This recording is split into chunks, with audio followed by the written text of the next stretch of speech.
സംസ്ഥാനത്ത് ഇന്നും മഴ മുന്നറിയിപ്പുണ്ട്. എല്ലാ ജില്ലകളിലും യെല്ലോ അലർട്ടാണ് നൽകിയിട്ടുള്ളത്. തീരപ്രദേശങ്ങളിലും മലയോര മേഖലകളിലും കർശന ജാഗ്രതാ നിർദ്ദേശം നൽകിയിട്ടുണ്ട്. 12 ജില്ലകളിൽ ഇന്ന് അവധി പ്രഖ്യാപിച്ചിട്ടുണ്ട്. MG സർവകലാശാലയും ശ്രീനാരായണ ഓപ്പൺ യൂണിവേഴ്സിറ്റിയും ഇന്ന് നടത്താനിരുന്ന പരീക്ഷകളും മാറ്റിവെച്ചു. വിവരങ്ങളുമായി അൻഫിൽറ്റ് ഡിസൂസ തിരുവനന്തപുരത്ത് നിന്നും ചേരുന്നുണ്ട്. അൻഫിൽറ്റ്, ഈ 3 മണിക്കൂർ കൂടുമ്പോൾ അലർട്ടുകൾ ഇങ്ങനെ മാറിക്കൊണ്ടിരിക്കുകയാണ്. കൂടുതലായും ഈ മഴയും മഴക്കെടുതിയും ഒക്കെ രൂക്ഷമായത് മലയോര മേഖലയാണ്. അർദ്ധരാത്രി തുടങ്ങിയ മഴയാണ് തിരുവനന്തപുരത്ത്. ഇന്ന് രാവിലെയും മഴ തുടരുകയാണല്ലേ? ഗോപിയ, തീർച്ചയായും മഴ 2 ദിവസമായി തുടരുന്ന മഴയ്ക്ക് ശമനമില്ലാതെ തന്നെ പറയേണ്ടിയിരിക്കുന്നു. പക്ഷേ അതേസമയം മഴയുടെ തീവ്രത കുറഞ്ഞിട്ടുണ്ട്. ഇന്ന് 11 ജില്ലകളിലും ഇന്ന് അവധി പ്രഖ്യാപിച്ചിട്ടുണ്ട്. അതേസമയം യെല്ലോ അലർട്ട്, മഴയുടെ അലർട്ട് മുഴുവൻ ജില്ലകളിലുമുണ്ട്. മഴയുടെ അലർട്ട് മുഴുവൻ ജില്ലകളിലും യെല്ലോ അലർട്ടാണ് കാണിക്കുന്നുണ്ടെങ്കിൽ പോലും മലയോര മേഖലകളിലും ഒപ്പം തന്നെയും തീരദേശങ്ങളിലുമൊക്കെ കർശനമായ കടുത്ത ജാഗ്രതാ നിർദ്ദേശം തന്നെയാണ് നൽകിയിരിക്കുന്നത്. തീരദേശങ്ങളിൽ ആരും തന്നെ മത്സ്യബന്ധനത്തിന് പോകാൻ പാടില്ല എന്ന് കർശനമായ വിലക്കുണ്ട്. മലയോര പ്രദേശങ്ങളിലും നദീമേഖലകളിലൊക്കെ താമസിക്കുന്നവർ ജില്ലാ ഭരണകൂടങ്ങൾ നൽകുന്ന നിർദ്ദേശങ്ങൾ അതേ രീതിയിൽ തന്നെ പാലിക്കണമെന്നും ഒട്ടും അമാന്തിക്കാതെ സ്ഥലങ്ങളിലേക്ക് അവരവരുടെ സ്ഥലങ്ങളിൽ നിന്നും മാറി നിൽക്കണമെന്നും, അതായത് ഭരണകൂടം എന്താണോ പറയുന്നത്, എന്താണ് ആവശ്യപ്പെടുന്നത് അതേ രീതിയിൽ നൽകണമെന്നും ദുരന്ത നിവാരണ അതോറിറ്റി അടക്കം തന്നെയും ഒപ്പം കാലാവസ്ഥാ നിരീക്ഷണ കേന്ദ്രത്തിന്റെയും കർശന ജാഗ്രതാ നിർദ്ദേശമുണ്ട്. അതേസമയം 11 ജില്ലകളിൽ നിന്ന് അവധി പ്രഖ്യാപിച്ചിട്ടുണ്ട്. തിരുവനന്തപുരം, കൊല്ലം, ആലപ്പുഴ ഒഴികെയുള്ള മറ്റ് 11 ജില്ലകളിൽ നിന്ന് അവധി പ്രഖ്യാപിച്ചിട്ടുണ്ട്. അതേസമയം ആലപ്പുഴയിലാകട്ടെ കുട്ടനാടായാലും അതുപോലെ ചെങ്ങന്നൂർ, ഈ 2 താലൂക്കുകളിലും അവധിയാണ്. ഈ 2 താലൂക്കുകൾ ഉൾപ്പെടുന്ന ദുരിതാശ്വാസ ക്യാമ്പുകൾ സ്ഥിതി ചെയ്യുന്ന സ്ഥലങ്ങളിലൊക്കെ തന്നെയും സ്കൂളുകൾക്കും കോളേജുകൾക്കൊക്കെ അവധി പ്രഖ്യാപിച്ചിട്ടുണ്ട്. അതേസമയം പരീക്ഷകളിലൊന്നും തന്നെയും മാറ്റമില്ല. നേരത്തെ നിശ്ചയിച്ചിരുന്ന പരീക്ഷകളിലും മാറ്റമില്ല. പക്ഷേ അതേസമയം പത്തനംതിട്ട, അതോടൊപ്പം കാസർഗോഡൊക്കെ തന്നെയും പരീക്ഷകളിലും മാറ്റമുണ്ട്. അതോടൊപ്പം MG സർവകലാശാല, ശ്രീനാരായണ ഓപ്പൺ സർവകലാശാലകൾ നേരത്തെ നിശ്ചയിച്ചിരുന്ന പരീക്ഷകളൊക്കെ തന്നെ മാറ്റിവെച്ചതായി അറിയിച്ചിട്ടുണ്ട്. പുതുക്കിയ തീയതിയുമൊക്കെ അറിയിക്കും. പക്ഷേ മഴ കഴിഞ്ഞ 2 ദിവസം നമ്മൾ കണ്ടതനുസരിച്ച് നമുക്കറിയാം, പത്തനംതിട്ട, ഇടുക്കി, കോട്ടയം ജില്ലകളിലൊക്കെ അതിതീവ്രമായ രീതിയിൽ മഴ പെയ്യുക, അതനുസരിച്ചുള്ള നാശനഷ്ടങ്ങളാണ് ഈ ജില്ലകളിലൊക്കെ തന്നെയും. കേരളത്തിലെ ഏറ്റവും അധികം നാശനഷ്ടം ഉണ്ടായത് പത്തനംതിട്ടയാണ്. അത് കഴിഞ്ഞ് ഇടുക്കി, കോട്ടയം ജില്ലകളിലൊക്കെ തന്നെ നാശനഷ്ടങ്ങളുടെ കണക്കുകളൊക്കെ വരുന്നതേ ഉള്ളൂ. പക്ഷേ 2 ദിവസമായി പെയ്യുന്ന മഴയുടെ തീവ്രതയും തോതുമൊക്കെ കുറഞ്ഞിട്ടുണ്ടെന്നാണ് ഇതുവരെ ഏറ്റവും ഒടുവിൽ കാലാവസ്ഥാ നിരീക്ഷണ കേന്ദ്രത്തിൽ നിന്ന് നമുക്ക് ലഭിക്കുന്നത്. പക്ഷേ അതിനുശേഷമുള്ള ബുള്ളറ്റിനുകളിലൊക്കെ മാറ്റങ്ങൾ, അലർട്ടുകളൊക്കെ ആ മഴ മുന്നറിയിപ്പൊക്കെ തന്നെ മാറിയൊക്കെ വരുന്നുണ്ട്.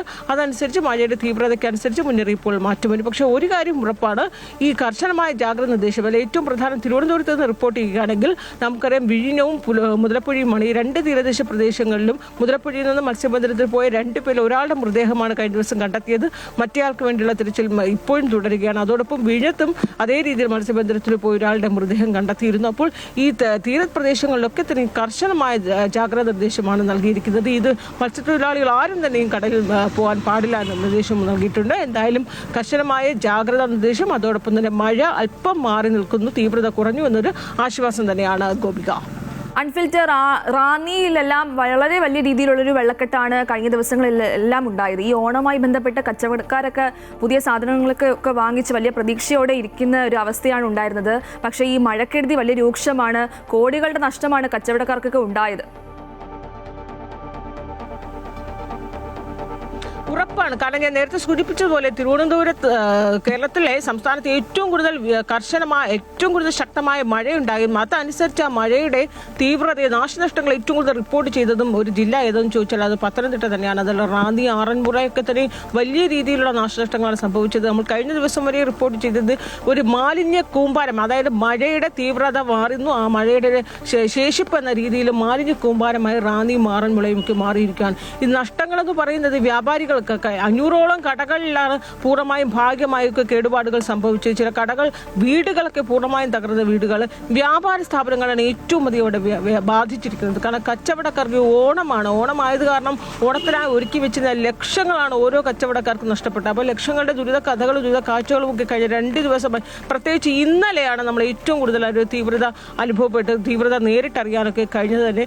അതനുസരിച്ച് ഇന്നിപ്പോൾ ഒരുപക്ഷെ അവിടെ നമുക്ക് കണ്ടതാണ്, അവിടുത്തെ ആറന്മുളയെ സംബന്ധിച്ച് ആറന്മുള MLA അബിൻ വർക്കി പോലും, ഭരണപക്ഷത്തു നിന്നുള്ള MLA ആണ്, അദ്ദേഹം പോലും സർക്കാരിന്റെ സംവിധാനങ്ങൾ അവിടെ കൂടുതലായി എത്തണമെന്നുള്ള സഹായം അദ്ദേഹം അഭ്യർത്ഥിക്കുകയാണ്. കാരണം അപ്രതീക്ഷിതമായി ഉണ്ടായ മഴയാണ്. അതേസമയം പ്രതിപക്ഷത്ത് CPM ആകട്ടെ, അവിടെ നമ്മൾ കണ്ടതാണ് CPM ജില്ലാ സെക്രട്ടറി രാജു എബ്രഹാം കടുത്ത വിമർശനവും പ്രതിഷേധവുമായാണ് ഭരണകൂടത്തിന് രംഗത്തെത്തിയിരിക്കുന്നത്.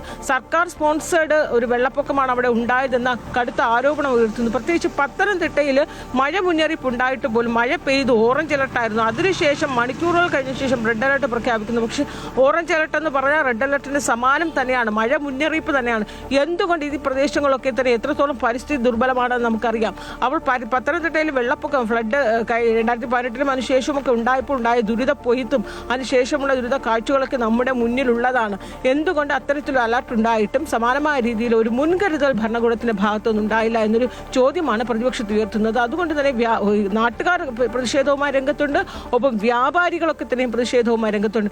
ഈ വേണ്ടത്ര കരുതൽ എടുത്തില്ല എന്നതിനപ്പുറത്തേക്ക് ഈ 2 ദിവസമായി ഈ രീതിയിൽ ദുരിതമുണ്ടായിട്ടും അവിടെ ഒരു ഭരണകൂടത്തിന്റെ ഒരു സംവിധാനങ്ങളൊന്നും തന്നെ, സർക്കാർ സംവിധാനം കാര്യക്ഷമമായിരുന്നില്ല എന്നൊരു ആക്ഷേപം ഒരു ഭാഗത്ത് നിൽക്കുന്നുണ്ട്. അതേസമയം മറുഭാഗത്ത് സർക്കാർ സംവിധാനങ്ങൾ പറയുന്നത് എല്ലാവിധമായ ജാഗ്രതാ നിർദ്ദേശവും എല്ലാവിധമായ തയ്യാറെടുപ്പും അവിടെ നടത്തുകയാണ്. പക്ഷേ ഈ രീതിയിൽ ഒരു പ്രക്ഷോഭം ഉണ്ടാകുമ്പോൾ ഉണ്ടാകുന്ന ഒരു ദുരന്തവും നഷ്ടവും തന്നെയാണ്. അതേസമയം അവിടെ എത്രത്തോളം നഷ്ടമുണ്ടായ നഷ്ടത്തിന്റെ വ്യാപ്തി, അതിന്റെ കണക്കെടുപ്പ് എന്നതൊക്കെ തന്നെ ഇനി വരും ദിവസങ്ങൾ ഒരുപക്ഷെ ഇന്നും നാളെയും ഒക്കെ ആയിട്ട് അറിയാൻ കഴിയും. അതേസമയം ഈ നാശനഷ്ടങ്ങൾക്ക് സർക്കാർ എന്ത് രീതിയിലൊരു പരിഹാരം, എന്തൊരു പോംവഴിയാണ് നൽകുക? പ്രത്യേകിച്ച് പത്തനംതിട്ട അത്രയേറെ ദുരിതപ്പൊയ്ത്തിന് ദുരിത കാഴ്ചയ്ക്കും നടുവിൽ തന്നെയാണ് കഴിയുന്നത്. ഇപ്പോഴും അവിടെ നിന്ന് വീടുകളിൽ ഇപ്പോഴും വെള്ളം കയറി, വെള്ളക്കെട്ടൊന്നും തന്നെ മാറിയിട്ടില്ല. ഈ റാന്നിയൊക്കെ തന്നെയും വലിയ രീതിയിൽ ആ വെള്ളത്തിൽ എന്താണ് വെള്ളിയാഴ്ചയും ശനിയാഴ്ചയും നമ്മൾ എന്താണോ കണ്ട കാഴ്ച, ഏറെക്കുറെ അതിന് സമാനമായ ഒരു കാഴ്ച തന്നെയാണ് ഇപ്പോഴും റാന്നിയിലും ആറന്മുള ഭാഗത്തൊക്കെ കാണാൻ കഴിയുന്നത്. കാരണം അവിടെ നിന്ന് വീടുകളിൽ നിന്ന് വെള്ളം മാറുന്ന ഒരു കാഴ്ച അവസാനിച്ചിട്ടില്ല.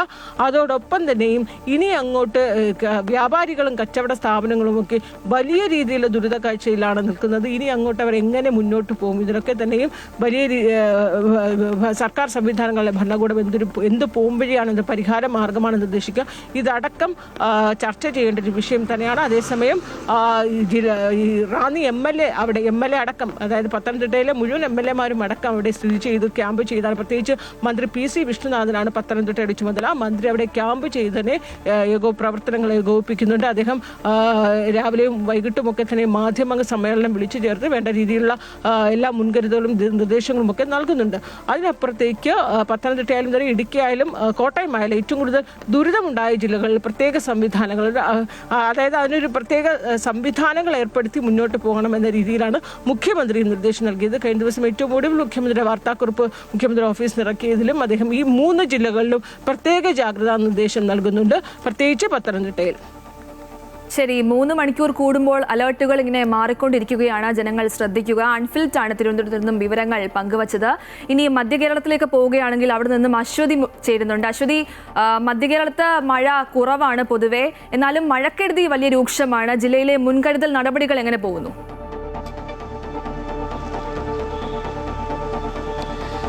ഇന്ന് പ്രധാനമായിട്ടും എറണാകുളം ജില്ലയിലടക്കം അവധി പ്രഖ്യാപിച്ചിരിക്കുന്ന ഒരു സാഹചര്യമാണുള്ളത്. ഇന്നലെ രാത്രി ഏറെ വൈകിയാണ് എറണാകുളം ജില്ലയിൽ അവധി വിദ്യാഭ്യാസ സ്ഥാപനങ്ങൾക്ക് അവധി പ്രഖ്യാപിച്ചിരിക്കുന്നത്. ഇന്ന് എറണാകുളത്ത് രാവിലെ മഴ ആരംഭിച്ചിരുന്നു, പിന്നീട് ആ മഴ കുറഞ്ഞു. അതായത് ഇടവിട്ടുള്ള ഒരു മഴയാണ് എറണാകുളത്ത് നമുക്ക് കാണാൻ സാധിക്കുന്നത്. ഏറ്റവും ഗുരുതരമായ പ്രശ്നമുണ്ടാകുന്നത് കിഴക്കൻ മേഖലകളിൽ തന്നെയാണ്, കോതമംഗലം ഉൾപ്പെടെയുള്ള പ്രദേശങ്ങളിലാണ്. പക്ഷേ ഇന്ന് പുലർച്ചെ അവിടെ വലിയ രീതിയിലുള്ള പ്രശ്നങ്ങൾ ഉണ്ടായിട്ടില്ല എന്നാണ് മനസ്സിലാകുന്നത്. മണ്ണിടിച്ചിൽ സാധ്യതയൊക്കെയുള്ള പ്രദേശമാണ്. മാത്രമല്ല അവിടെ പലപ്പോഴും ഗ്രാമമേഖലകളൊക്കെ ഒറ്റപ്പെട്ടു പോകാനായിട്ട്, പ്രത്യേകിച്ച് ആദിവാസി ഊരുകളൊക്കെ ഒറ്റപ്പെട്ടു പോകാനുള്ള സാധ്യതയുണ്ട്. കഴിഞ്ഞ ദിവസങ്ങളിലൊക്കെ അത് കണ്ടതാണ്. ഏറ്റവും ഒടുവിൽ വന്നിരിക്കുന്ന മുന്നറിയിപ്പ് അനുസരിച്ച് മൂവാറ്റുപുഴയാറിലും അതുപോലെ തന്നെ തൊടുപുഴയാറിലും ജലനിരപ്പ് വലിയ രീതിയിൽ ഉയർന്നിട്ടുണ്ട്. അതായത് അപകടനിലയ്ക്ക് മുകളിൽ ജലനിരപ്പ് വന്നിരിക്കുന്ന ഒരു സാഹചര്യമുണ്ട്. അതുകൊണ്ട് തന്നെ നദീതീരത്തുള്ള ആളുകൾ ജാഗ്രത പാലിക്കണം എന്നതാണ് ഏറ്റവും പ്രധാനപ്പെട്ട, ഏറ്റവും ഒടുവിൽ വന്നിരിക്കുന്ന ജാഗ്രതാ നിർദ്ദേശം. അതാണ് ഇന്നത്തെ ഏറ്റവും പ്രധാനപ്പെട്ട ഒരു ജാഗ്രതാ നിർദ്ദേശവും. കാരണം വെള്ളക്കെട്ടുകളും മറ്റു കാര്യങ്ങളും, വെള്ളപ്പൊക്കം ഉണ്ടാകാനുള്ള സാധ്യത വളരെ കൂടുതലാണ് ആ മേഖലകളിലൊക്കെ തന്നെ. പ്രത്യേകിച്ച് ഈ പെരിയാറിന്റെ തീരത്തേക്കുള്ള ആളുകൾ ജാഗ്രത പാലിക്കേണ്ട ഒരു സ്ഥിതിയുണ്ട്. എന്തായാലും ഇടവിട്ടുള്ള ഒരു മഴയാണ് ഇന്ന് നമുക്ക് ഇതുവരെ കാണാനായിട്ട് സാധിച്ചിട്ടുള്ളത്. ഈ മഴ കൂടും എന്നതാണ് നമ്മൾ പ്രതീക്ഷിക്കുന്നത്. അതിനനുസരിച്ചുള്ള മുൻകരുതലുകൾ ജനങ്ങൾ പാലിക്കണം എന്നും ജില്ലാ ഭരണകൂടത്തിൽ നിന്നും അതുപോലെ തന്നെ കാലാവസ്ഥാ നിരീക്ഷണ കേന്ദ്രത്തിൽ നടക്കം ഉള്ള ഇടങ്ങളിൽ നിന്ന് മുന്നറിയിപ്പ് നൽകിയിട്ടുണ്ട്. എന്തായാലും ഇന്ന് വിദ്യാഭ്യാസ സ്ഥാപനങ്ങൾക്ക് എല്ലാം തന്നെ അവധിയാണ്. ട്യൂഷൻ അടക്കമുള്ള കാര്യങ്ങൾ ഒന്നും തന്നെ പാടില്ല എന്നും ഇന്ന് ജില്ലാ കളക്ടർ ഇന്നലെ രാത്രി ഏറെ വൈകി പ്രഖ്യാപിച്ച അവധിയിൽ പറഞ്ഞിട്ടുണ്ട്. അശ്വതി, കോട്ടയത്ത് അതിശക്തമായ മഴ തുടരുകയാണ്. താഴ്ന്ന പ്രദേശങ്ങളിൽ, അതായത് ജില്ലയിലെ താഴ്ന്ന പ്രദേശങ്ങളെല്ലാം വെള്ളം കയറിയിട്ടുണ്ട്. അവിടെ ഈ ദുരിതാശ്വാസ ക്യാമ്പുകളുടെ പ്രവർത്തനം എങ്ങനെ പോകുന്നു?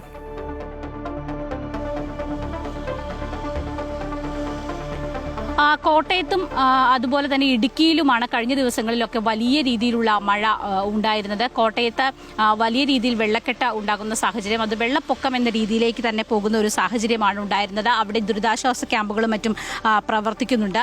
ഏറ്റവും അധികം ഒരു പ്രശ്നം ബാധിതമായിട്ടുള്ള ഒരു മേഖല എന്ന് പറയുന്നത് ഈ മധ്യ കേരളത്തിൽ അത് കോട്ടയം തന്നെയാണ്. പ്രത്യേകിച്ച് പാലാ മേഖലയിലൊക്കെ വലിയ രീതിയിലുള്ള വെള്ളക്കെട്ട് കഴിഞ്ഞ ദിവസം ഉണ്ടായിരുന്നു. എന്തായാലും ഇന്നും ഈ കനത്ത മഴ തന്നെയാണ് കോട്ടയത്തടക്കം നമ്മൾ പ്രതീക്ഷിക്കുന്നത്. അതുകൊണ്ട് തന്നെ ജാഗ്രതാ നിർദ്ദേശം നൽകിയിട്ടുണ്ട്. അതുപോലെ ഇടുക്കി മേഖലകളിലും വലിയ തോതിലുള്ള മണ്ണിടിച്ചിലടക്കമുള്ള സാധ്യതകൾ എപ്പോഴും നിലനിൽക്കുന്ന ദുർബല പ്രദേശങ്ങളാണ്. അവിടെയും വലിയ രീതിയിൽ ഉള്ള ജാഗ്രതാ നിർദ്ദേശങ്ങളുണ്ട്. അതുപോലെ തന്നെ ആലപ്പുഴയിലും മൂഴിയാർ ഡാം തുറന്നുവിടാനുള്ള സാധ്യത പരിഗണിച്ചും കടലാക്രമണം ശക്തമായ ഒരു സാഹചര്യത്തിൽ അവിടെ വിദ്യാഭ്യാസ സ്ഥാപനങ്ങൾക്ക് അവധി നൽകിയിട്ടുണ്ട്. ഈ കടലാക്രമണം വലിയ ഒരു പ്രശ്നം തന്നെയാണ്. അത് എറണാകുളം ജില്ലയിൽ അടക്കം കഴിഞ്ഞ ദിവസങ്ങളിൽ വലിയ പ്രശ്നം ഉണ്ടാക്കിയിട്ടുണ്ട്.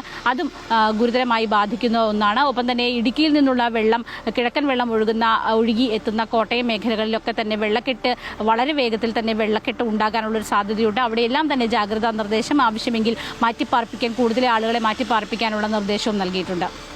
ശരി, കൊച്ചിയിൽ നിന്നും AT അശ്വതിയാണ് വിവരങ്ങൾ നൽകിയത്. ഇനി വടക്കൻ കേരളത്തിലേക്ക് പോവുകയാണെങ്കിൽ അവിടെ നിന്നും ലക്ഷ്മി ചേരുന്നുണ്ട്. ലക്ഷ്മി, വടക്കൻ കേരളത്തിൽ മഴയ്ക്ക് കുറവുണ്ട്, പക്ഷേ മഴക്കെടുതി രൂക്ഷമാണ്. നിരവധി ജീവനുകൾ കഴിഞ്ഞ ദിവസത്തെ മഴയിൽ പൊലിഞ്ഞു, വീടുകൾ ഭാഗികമായും പൂർണ്ണമായും തകർന്നിട്ടുണ്ട്. നിലവിൽ ജില്ലയിലെ ഒരു അവസ്ഥ എങ്ങനെയാണ്? ഗോപിക, ഇന്ന് കോഴിക്കോട് ജില്ലയിൽ പറയുകയാണെങ്കിൽ ഇടവിട്ടുകൊണ്ടുള്ള നേരിയ മഴ തുടരുന്ന ഒരു സാഹചര്യമാണുള്ളത്. കോഴിക്കോട് ജില്ലയിലും അതുപോലെ തന്നെ വടക്കൻ കേരളത്തിൽ ഇന്ന് യെല്ലോ അലേർട്ടാണ് പ്രഖ്യാപിച്ചിരിക്കുന്നത്. അതുകൊണ്ട് തന്നെ ഇന്നലെ മുതൽ ഒരു നേരിയ മഴയാണ് ഈ ജില്ലകളിൽ നിന്നെല്ലാം കാണാൻ സാധിച്ചിട്ടുണ്ട്. അതുപോലെ തന്നെ വലിയ രീതിയിലുള്ള മണ്ണിടിച്ചിലടക്കം വടകര ഭാഗങ്ങളിലെല്ലാം ഉണ്ടായിരുന്നു. ദേശീയപാതയിലാണ് മണ്ണിടിച്ചിലുണ്ടായത്. എങ്കിൽ പോലും അവിടെ നാശനഷ്ടങ്ങളൊന്നും അധികം ഉണ്ടായിട്ടില്ല. വലിയ ആളുകൾക്ക് പരിക്കേൽക്കുന്ന ഒരു സാഹചര്യവും ഉണ്ടായിട്ടില്ല.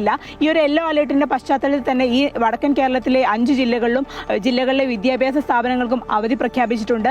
ഇന്നലെ വൈകുന്നേരം രാത്രി വരെ ഏകദേശം നല്ല രീതിയിലുള്ള മഴ കോഴിക്കോട് ജില്ലയിലെ മലയോര മേഖലകളിലെല്ലാം അനുഭവപ്പെട്ടിരുന്നു. ഇതിന്റെ സാഹചര്യത്തിൽ താഴ്ന്ന പ്രദേശങ്ങളിലെല്ലാം വെള്ളം കയറുന്ന ഒരു സാഹചര്യം ഉണ്ടായിരുന്നു. കക്കം ഡാം അതിൻ്റെ 2 ഷട്ടറുകൾ ഇന്നലെ തുറന്നിരുന്നു. അതുപോലെ തന്നെ ഈ മഴയുടെ പശ്ചാത്തലത്തിൽ താഴ്ന്ന പ്രദേശങ്ങളിൽ വെള്ളം കയറിയിട്ടുണ്ട്. 30 ക്യാമ്പുകളിലായി 800-ലധികം ആളുകൾ കഴിയുന്നുണ്ട് എന്നുള്ള വിവരമാണ് നമുക്ക് ലഭിക്കുന്നത്. അതുപോലെ തന്നെ പൂനൂർ പുഴ ഇന്നലെ കരകവിഞ്ഞൊഴുകുന്ന ഒരു സാഹചര്യം ഉണ്ടായിരുന്നു. അതുപോലെ തന്നെ അതുകൊണ്ട് കണ്ണാടിക്കൽ, അതുപോലെ തന്നെ മർക്കസ് എന്നീ ഭാഗങ്ങളിലെല്ലാം വെള്ളം കയറിയിരുന്നു. ഇവിടെയുള്ള ആളുകളെയും മാറ്റി പാർപ്പിച്ചിട്ടുണ്ട്. 20 കുടുംബങ്ങളെയാണ്, അതായത് കണ്ണാടിക്കൽ ഭാഗത്തുള്ള 20 കുടുംബങ്ങളെ മാറ്റി പാർപ്പിക്കുന്ന സാഹചര്യം ഉണ്ടായി. അങ്ങനെ വലിയ രീതിയിലുള്ള മുന്നൊരുക്കങ്ങൾ ജില്ലാ ഭരണകൂടം സ്വീകരിച്ചിട്ടുണ്ട്. വിലങ്ങാട് നമ്മൾ എടുത്തു പറയേണ്ട ഒരു കാര്യമാണ്. കാര്യം വയനാട് ദുരന്തം ഉണ്ടായപ്പോൾ തന്നെ വിലങ്ങാടും ഉരുൾപൊട്ടലുണ്ടായ ഒരു സാഹചര്യം ഉണ്ടായിരുന്നു. ഇതിൽ ഒരാൾ മരിക്കുന്ന ഒരു സാഹചര്യം ഉണ്ടായിരുന്നു. അതുകൊണ്ട് തന്നെ ഈ ഒരു മഴ മുന്നറിയിപ്പിന്റെ പശ്ചാത്തലത്തിൽ വിലങ്ങാട് അടക്കം വലിയ രീതിയിലുള്ള സുരക്ഷാ മുൻകരുതലുകൾ ജില്ലാ ഭരണകൂടം സ്വീകരിച്ചിട്ടുണ്ട് എന്നുള്ളതാണ്. കണ്ണൂർ ജില്ലയിലേക്ക് വരികയാണെങ്കിൽ അവിടെ മലയോര മലയോര മേഖലകളിലാണ് കൂടുതൽ മഴ ലഭിക്കുന്നത് എന്നുള്ളതാണ്. പലയിടങ്ങളിലും മണ്ണിടിച്ചിലടക്കം ഉണ്ടായിട്ടുണ്ട് എന്നുള്ള വിവരവും ഇന്നലെ നമ്മൾ റിപ്പോർട്ട് ചെയ്യപ്പെട്ടിട്ടുണ്ട്. അപ്പോൾ വലിയ രീതിയിലുള്ള അതായത് നേരിയ മഴയാണ് ഇപ്പോൾ ജില്ലയിൽ ലഭിച്ചുകൊണ്ടിരിക്കുന്നത്. എന്നാൽ ഈ മഴയുടെ സാധ്യത തോത് കൂടാനുള്ള സാധ്യതയും ഇപ്പോൾ നമുക്ക് മനസ്സിലാകുന്നുണ്ട്.